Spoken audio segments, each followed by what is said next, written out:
This time on Poll Hub, our brand new poll with NPR and the PBS NewsHour tells us a lot about how Americans are feeling about Joe Biden and his big America Jobs Act bill, along with how to pay for it.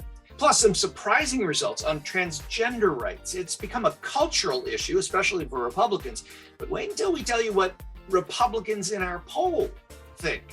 And finally, Lee's fun fact, and it's about his favorite topic, baseball. So let's play ball. And hi, everybody. Welcome to Poll Hub. I'm Jay DeDapper, Director of Innovation here at the Marist Poll. And I'm Barbara Carvalho, Director of the Marist Poll. I'm Lee Miringoff, Director of the Marist College Institute for Public Opinion. So, latest polls out, and we've got a lot of stuff in here. Let's do the headline first. Maybe it's not the headline, but it's the headline for Joe Biden. Highest approval rating in our poll to date. And he's only been in office 3 months, but 53%. Higher number than his predecessor ever got, so he's probably happy with that. But there's a lot more in here, but maybe we start there. What do we think about this? Well, yeah, I think its approval rating is really interesting. And we started, right after he took office, and he was just below that 50% mark. And he's literally been, and although it doesn't feel statistically different each time, but every time we have polled, he has inched up slightly to be 53% at this point in time.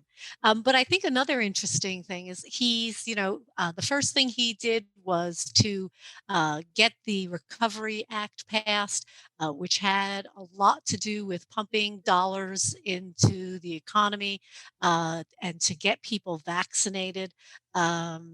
So far, he has gotten high marks on that. But in this poll, we also asked about what people's opinions were on the national jobs plan that he is now proposing, focused on infrastructure, climate change, job creation, and infrastructure probably broadly defined, especially we did ask Americans what we think of that. But 56% of Americans support the plan, what they've heard or seen about it. It's a lot of dollars, but there are lots and lots of opinions about how to fund it. Interestingly enough, the proposals that President Biden is making for how to pay for this in terms of corporate taxes, in terms of earnings on U.S. corporations, in other countries are much more popular than some of the potential suggestions for tax increases, such as the gas tax or usage fees, which few Americans are for. I was just thinking, you made a point, first of all, about his approval rating and where it stands relative to Donald Trump. Donald Trump was the 40-something president, and it looks like Joe Biden at this point is the 50-something president, because those seems to be the numbers we're getting and other people are getting as well. At this point in Donald Trump's administration, tenure in office in April of 17, his approval rating was 39%. It was not 40, it was 39. And his upside down figure was 9%, 9 points. Joe Biden's a plus 14. So the gap between the low number of Donald Trump and the high number of Joe Biden is 23 points. So we're seeing a very different first round. I guess we're pushing around 90 days, 85, 90 days of his time. But the other point I wanted to make, and this goes to the second element of what you're saying before we really dig into the infrastructure, is that Joe Biden's doing popular things, and he's doing those popular things well as far as public opinion is concerned. So on handling the coronavirus, Donald Trump, that was his Achilles heel. Joe Biden's doing very well in not this poll that we took, but all our polls up. We didn't ask it this time, but all the polls we've taken of him, that's really been his strong suit. Yeah, nearly 2/3 of Americans give him positive scores on the coronavirus in our last poll, which was last. And that connects very closely with what Joe Biden's Achilles heel was during the campaign, and that was the economy. So the relationship of his handling the coronavirus and now getting strong marks on the economy is a 1-2 punch that puts him no other conclusion you can take. A very successful 3 months in office. And then the question is infrastructure. And that will that be also a popular initiative? It seems to be, as far as people wanting that, the country to move in that way, some disagreement over how we would pay for it. Well, I think that as the economy also opens up, President Biden definitely benefits from that. We saw that his numbers lagging initially on the economy, and as we're moving into spring, more people are getting vaccinated, more businesses are opening up around the country. His rating on the economy from Americans is now in the mid 50s, 54%. So that's a big deal for him because, as you mentioned, that was not his strength either in the election or going forward. I might also just add is that you were comparing him, Lee, to Trump's numbers, but Biden's numbers are actually tracking pretty closely to President Obama's numbers and the scores that he was getting in the first few months during the recession in 2009. So they both come in with problems and issues that people don't attribute to them. In other words, I don't think Biden owns, the pandemic, as just as Obama didn't own the recession. That's correct. It's a And big the deal. and the significant actions that they've taken, I think, have served them well, at least in the court of public opinion. It hasn't closed the partisan gaps, but it certainly has moved them over the 50-yard marker. I'm going to turn to Jay in a second. I have, after I make a point, we left out the fact that on the tax on the infrastructure, taxing people $400,000 a year or more is popular. That we didn't talk about. And then I have a question about Jay DeDapper, but first he has a comment, and then I have a question to you. Yeah, I want to look at the crosstabs. I mean, what interests me about our polls is crosstabs, about all polls, but that's where, as a reporter, I go. And I think there's a whole bunch of interesting numbers in here that really cut to what we're talking about. First off, in the presidential approval rating, his Republican support is at 12%. Donald Trump never got 12% of Democrats. He's getting all the Democrats, and just as Donald Trump got all the Republicans. And the independents are breaking towards Biden as well. The one thing that, and you look at men and women, you can do all these things that, and they look the same kind of way. One thing that really struck me, though, is when we're looking at the approval rating, we talk about the non-college and the college whites and all that. He's not getting any of the male non-college whites. It's just like it's 32% approval rating. This is a really hard group for him. And the crazy thing about Joe Biden is this is who he wants, right? This is who he thinks of his base. Scranton, Pennsylvania, Joe Biden, and they just aren't rallying around him right now. So that's on the approval rating. I think what really strikes me about the infrastructure bill is not the overall number. Do you like it or do you not? I think until you ask people about what's in there or how to pay for it, I don't think you get great answers. I think you get kind of generic answers. But do you want to pay for it with a tax on people making over 400 grand? Yeah, majority say yes. Do you want to pay for it with taxes on everybody? No. Gas tax? No way. Use taxes? No way. Make corporations pay taxes on their foreign earnings, what they make overseas? Yeah, absolutely. Right. So these all line up kind of, I think, with what our expectations are. But when you look at the Republican numbers on this, and I don't mean to hammer on this partisan gap here that we see all the time. But when you look at that $400,000 a year number, 1/3 of Republicans support that. That's a lot of Republicans to me supporting the idea of raising taxes, full stop.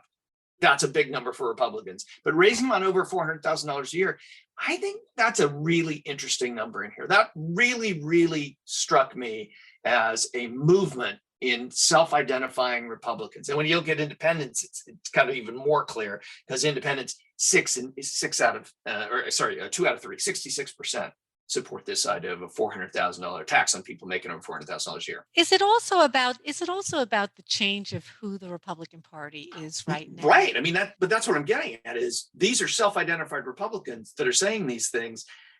And the Republican Party, as we know, there's not as many people self-identifying as Republicans as there used to be. So these are the people who are in the party, who are, the ones who remain. Right. They're the ones who remain. And even then, 1/3 of them say, yep, let's raise taxes on people over 400 grand a year, making over 400 grand a But year. also, Republicans used to be, higher educated, higher income, corporate.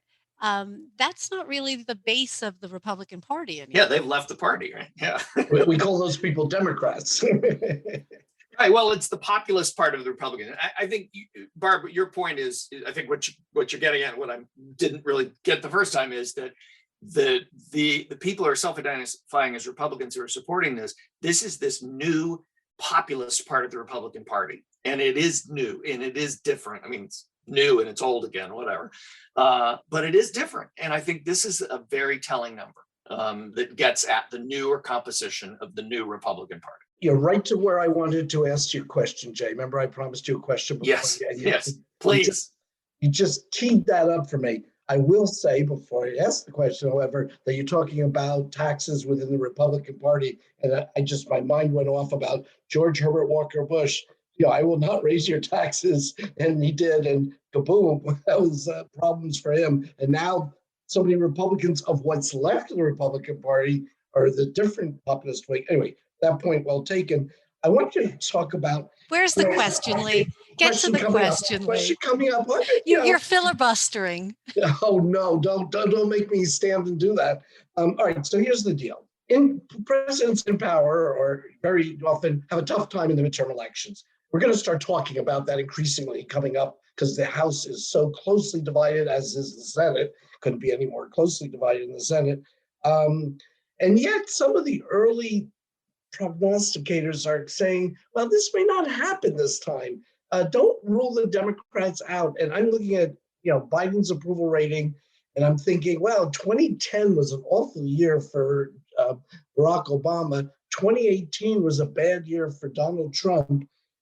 Does 2022 automatically have to be a bad year for Joe Biden? Or, and here's the question, by Donald Trump staying the focus within the Republican Party, is it still become somewhat of a referendum on Donald Trump's Republican Party? And that's different. Oh my goodness, Lee. I think we could do a whole podcast just on that. Yeah, that's like six-dimensional chess, Lee. So I mean, I'll just be honest. I don't know. How's that? Can I mention one of that, because we need to move on. But there was one other thing in the crosstabs that I think I don't understand. When asked if people consider long-term health care to be part of the country's infrastructure, a majority, 58% said yes, but 35% of Republicans said that. What planet are we on? I don't get that. Who are they?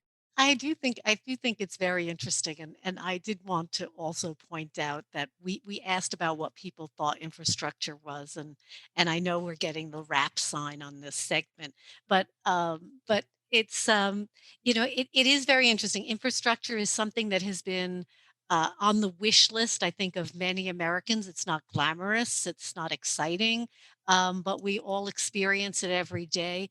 And I just found it fascinating that we actually have such a significant consensus on what infrastructure is. 96% of Americans pointed to roads, bridges, and ports as part of our infrastructure, which makes sense. I feel like that's the Webster definition of infrastructure. 89% talked about supplies, pipes that supply our public drinking water. And we certainly have felt some of the repercussions of not keeping up those a supply of public drinking water that is safe. 85% point to the electric grid. And then even 62% talking about broadband internet service. And then we get to what you said, Jay, which is 58% still talk about long-term health care as infrastructure. We actually asked about facilities. So in a sense, healthcare is still top of mind for many Americans. I think it is interesting because it has been considered more of a Democratic issue than a Republican one. But obviously, there's a lot of support there, too. Yeah, during the New Deal after the Great Depression, Franklin Roosevelt put a lot of stuff in place really quickly. And a lot of it was sort of infrastructure, but in a traditional sense, but a lot of it had to do with things like Social Security and, public works projects and all kinds of other broader definitions of infrastructure. But Barb, you're going to talk to us about another topic that we polled only this week. Yeah, thank you, Lee. You're quite welcome. So yeah, in our latest NPR PBS NewsHour Marist poll, we also asked Americans about the transgender legislation that we're seeing pop up in a number of different states at the state level. But what we did do is we started off by asking about the 2021 Equality Act, which would expand the civil rights legislation that is currently on the books at the federal level to sexual orientation and gender identity.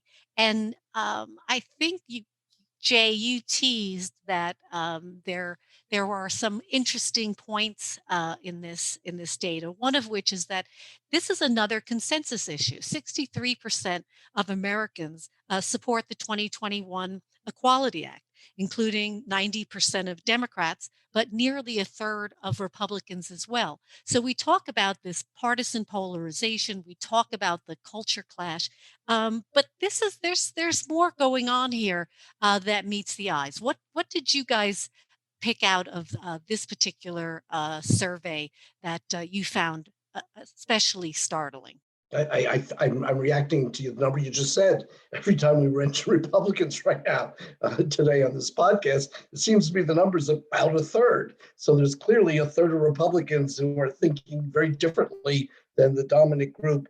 I think age was important in these numbers. I don't think I was surprised by that.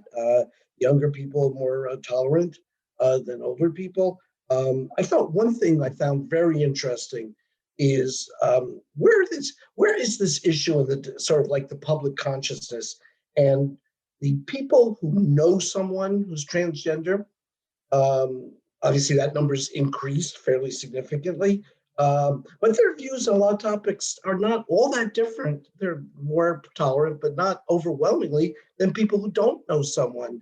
And so we're actually getting to the point where I think the tolerance of transgender people is more permeating throughout the culture, despite there being a culture clash in Washington over this very issue. But Jay, what's your take? Yeah, well, actually, I want to point out a number and something we found, but I also want to ask Barb a question because this goes to polling science. And I think this is, we're in the sweet spot of this podcast on this particular thing. We asked about several bills that are in front of state legislatures. And I think it's fair to say that Republicans in state legislatures have used some transgender bills as kind of a cultural sword, if you will, or in the way, a cultural issue.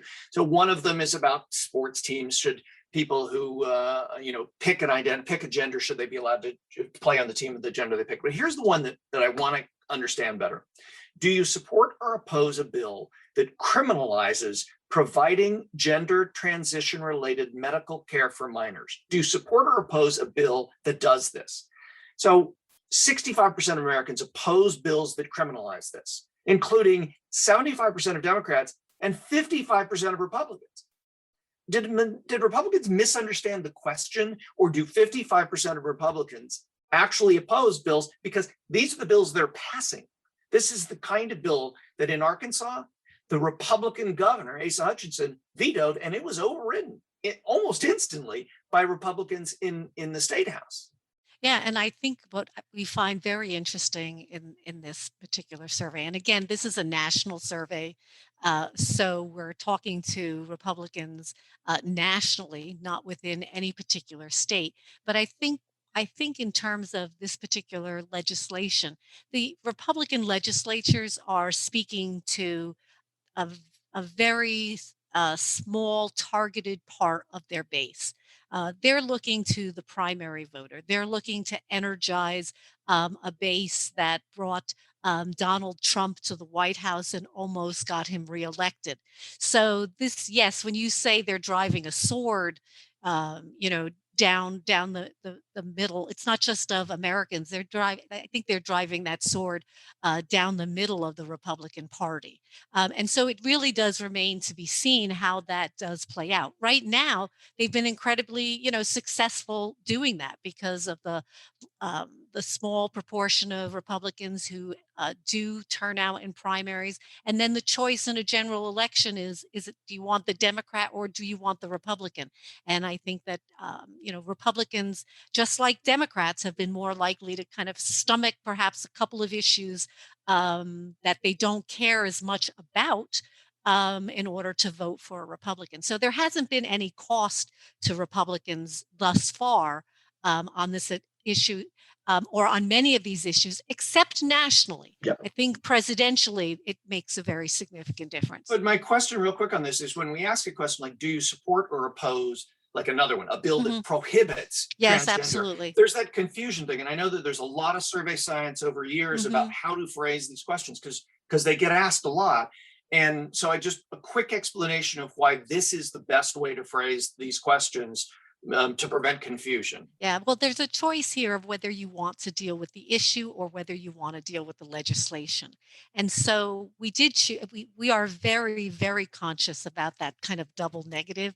In other words, you're supporting a ban, so you're supporting a negative, and it can be oddly heard, especially on the telephone. We were very conscious on these particular questions to point out that the legislation was prohibiting. The legislation was not allowing, the legislation was stopping. And I think using those types of words in the question wording is more helpful than just to say a ban or the legislation says, X, Y, or Z. Because I think the point you make is a very significant one. However, I think everybody understood this question. Right. I mean, it's very consistent throughout the questions that we asked. We asked a number of questions about whether there was support for a bill that prohibits transgender student athletes from joining sports teams, whether people supported a bill that prohibits gender transition-related medical care for minors, and then the one that you mentioned about whether they would support a bill that criminalized the providing of that medical care.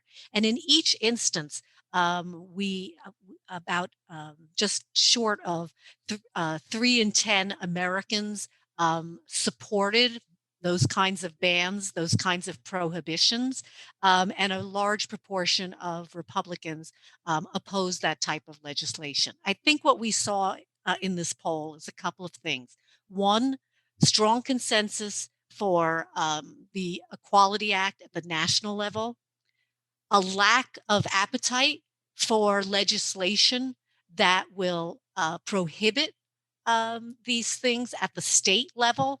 The only place where we saw that things got more complex, I think, was when we asked several questions about whether or not student athletes should be able to play on sports teams that match their gender identity. And then we saw more of a division. And then again, this is on the playground. This is people thinking about their school district, the children in their area.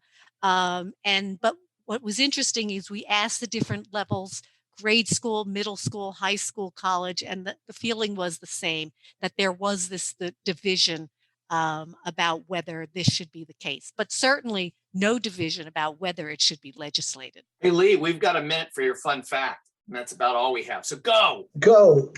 Fun fact time. Anyway, this is baseball season, opening day, not too long in our rear view mirror. The Yankees are comfortably in last place in the American League East, so I'm miserable about the opening of this season. So, yeah, but it's April.